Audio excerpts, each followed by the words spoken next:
Have you ever wondered how one war could completely redraw the map of Europe and give birth to a new superpower? Well, buckle up, because today we're diving into the dramatic, world-changing conflict of 1870, the Franco-Prussian War. This wasn't just a clash of armies. It was a showdown of empires, ambitions, and destinies that would echo through history for generations to come. In the mid-19th century, Europe was a chessboard of powerful nations. In one corner, you had the Second French Empire, led by Emperor Napoleon III. He was the nephew of the legendary Napoleon Bonaparte, and he carried the weight of that legacy, always looking to restore France's glory and prestige. France saw itself as the dominant power on the continent, a position it had held for a very long time. But in the other corner, a new challenger was emerging: Prussia, under the shrewd and iron-willed leadership of its minister-president, Otto von Bismarck. Prussia had been methodically uniting the smaller German states under its banner. After victories against Denmark and Austria, Bismarck created the North German Confederation. But a few large, independent southern German states like Bavaria and Württemberg were still hesitant to join. They were Catholic, more liberal, and frankly a bit suspicious of Protestant, militaristic Prussia. Bismarck knew that a war against a common enemy, especially a traditional rival like France, could be the final, powerful catalyst needed to forge a united German nation. He just needed the perfect excuse to start one. And Napoleon III, feeling the pressure of Prussia's rising power, and needing a diplomatic win to boost his own popularity at home, was about to walk right into Bismarck's trap. The fuse was lit by a seemingly distant issue: the Spanish throne. After a revolution, Spain was looking for a new king. One of the candidates was a German prince from the Hohenzollern family, the same royal house as the King of Prussia, Wilhelm I. The French were absolutely furious. The thought of having a German monarch on their border in Spain, as well as on their eastern border in Prussia, was a strategic nightmare. It felt like encirclement. Public outcry in France was immense, and Napoleon's government pressured the Prussian king to withdraw the candidacy. King Wilhelm, who was actually vacationing at a spa in the town of Ems, was a reasonable man and agreed. He wanted to de-escalate the situation. The crisis seemed to be over. But for Bismarck, this wasn't good enough. He needed a war, not a peaceful resolution. What happened next is one of the most famous diplomatic maneuvers in history.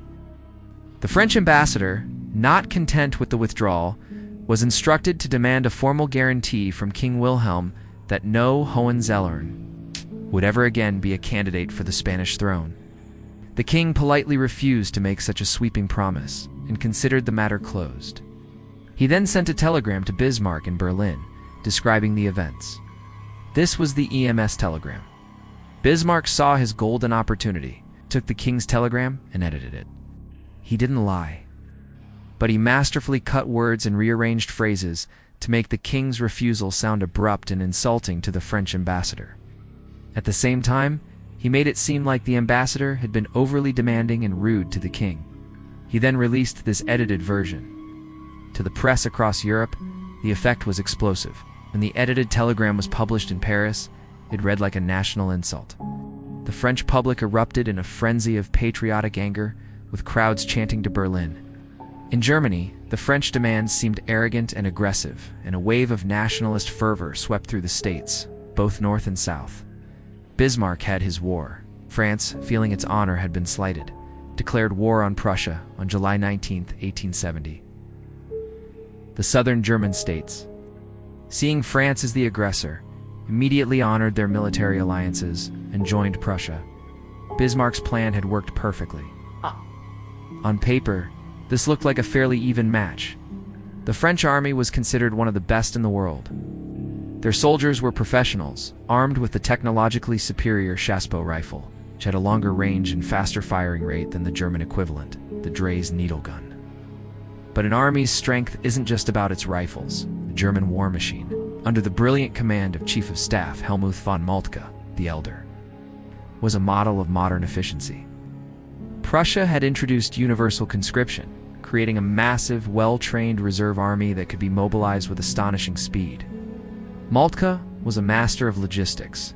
He understood the vital importance of railways, and he had meticulously planned how to use Germany's extensive rail network to move hundreds of thousands of troops and their supplies to the front lines faster than anyone thought possible. Furthermore, the German command structure was decentralized. Moltke issued broad strategic directives, but he trusted his commanders in the field to make their own tactical decisions based on the situation. This gave them flexibility and speed. And then there was the artillery. The Germans were equipped with modern steel, breech-loading cannons made by Krupp. These cannons had a longer range, a higher rate of fire, and were far more accurate and deadly than the older, bronze muzzle-loading cannons used by the French. The war began, and the differences between the two armies became apparent almost immediately. While the French mobilization was chaotic and slow, the German armies poured across the border with terrifying speed and precision. In a series of battles in early August, the Germans consistently outmaneuvered and overwhelmed the French forces. The superior German artillery would smash French positions from a distance, long before the French infantry could even get within range to use their superior rifles. The climax of the campaign came at the Battle of Sedan on September 1st, 1870. A large French army, with Emperor Napoleon III himself present, was encircled by the German forces. Trapped in a valley and relentlessly pounded by German cannons from the surrounding hills, the French position became hopeless. In a moment that stunned Europe, Emperor Napoleon III was forced to surrender, along with his entire army of over 100,000 men. The news of the emperor's capture sent shockwaves through Paris. The Second French Empire collapsed overnight. A new government, the Third Republic, was declared, and they vowed to fight on. But with their main professional army gone, the situation was dire. The Germans marched on Paris and laid siege to the capital city. For months, Paris held out, suffering from starvation and constant bombardment. The new French government managed to raise new armies in the provinces, but these were largely inexperienced and were unable to break the siege or defeat the veteran German forces. Finally, in January 1871, with the city on the brink of total collapse, Paris surrendered. But even before the final surrender, Bismarck achieved his ultimate goal. On January 18, 1871, in a deliberately symbolic act, the leaders of the German states gathered in the Hall of Mirrors at the Palace of Versailles, the former home of French kings and a symbol of French power. There, they proclaimed the Prussian king, Wilhelm I, as the German emperor, or Kaiser. The German Empire was born. The southern states were now fully integrated into a new, powerful, united Germany. The war officially ended with the Treaty of Frankfurt. The terms were harsh for France. It was forced to pay a massive war indemnity and, most painfully, cede the border regions of Alsace and a part of Lorraine to Germany. This loss of territory would fuel French resentment and a desire for revenge or revanche that would smolder for the next 4 decades. Becoming a major underlying cause of World War I, the Franco-Prussian War was a pivotal moment. It marked the end of French dominance in continental Europe and the dramatic birth of the German Empire as the new central power. It showcased a new way of warfare based on speed, logistics, technology, and mass mobilization. Setting the stage for the conflicts of the 20th century, a war engineered by one man's political genius not only created a nation, but also sowed the seeds for a future, far more devastating global conflict. What do you think was the most important factor in the German victory? Was it Bismarck's diplomacy, Moltke's military strategy, or French overconfidence? Let me know your thoughts in the comments below.